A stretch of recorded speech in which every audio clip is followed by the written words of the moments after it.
వైఎస్ఆర్ కాంగ్రెస్ పార్టీకి ఆ party MLA Balineni Srinivas Reddy shock ఇచ్చారు. హైదరాబాద్ లో బాలినేని నివాసానికి చెవిరెడ్డి భాస్కర్ రెడ్డి వచ్చారు.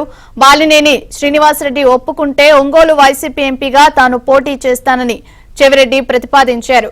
ఈ ప్రతిపాదనను తిరస్కరించిన బాలినేని నీకో దండం, నీ సీఎంకో దండం అంటూ షాకింగ్ కామెంట్స్ చేశారు. ఒంగోలు ఎంపీ అభ్యర్థిగా మాగుంటను తప్ప మరొకరిని ఒప్పుకోనని తేల్చి చెప్పిన బాలినేని శ్రీనివాస్ రెడ్డి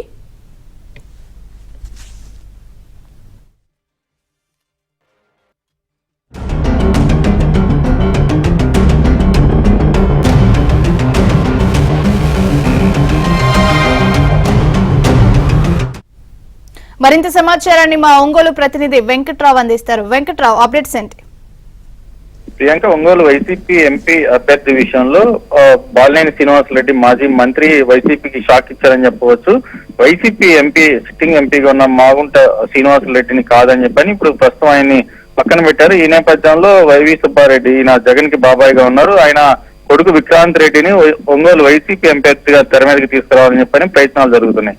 అయితే వైవి కుటుంబంలో ఎవరికి సీట్ ఇచ్చినా గానీ తాను సహకరించినట్టు బాలినేని శ్రీనివాస్ రెడ్డి వైసీపీ ముఖ్య నేతలందరికీ కూడా తెలిసి చెప్పిన పరిస్థితి.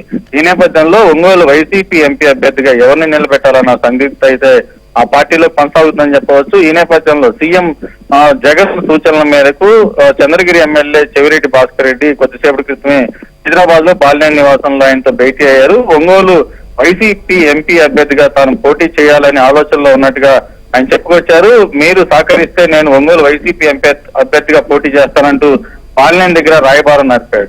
అయితే ఇప్పటికే వైసీపీ మీద అసంతృప్తిగా ఉన్న బాలినేని శ్రీనివాస్ రెడ్డి నీకో దండం, నీ సీఎం ఇంకో దండం అంటూ కూడా ముఖం మీద కడిగి పారేసిన పరిస్థితి అయితే జరిగినట్టుగా తెలుస్తా ఉంది. దీనికి సంబంధించి కూడా ఏదైతే చెవిరెడ్డి భాస్కర్ రెడ్డి ఒకే సామాజిక వర్గం కావడంతో ఒప్పుకుంటాడు బాలినేని అని చెప్పని ఆసక్తికరంగా వెళ్లిన చెవిరెడ్డి భాస్కర్ రెడ్డికి అక్కడ బాలినేని నివాసంలో చేదు అనుభవం ఎదురైందని చెప్పని చెప్పవచ్చు. Priyanka, right, thank you for the updates Venkatrao.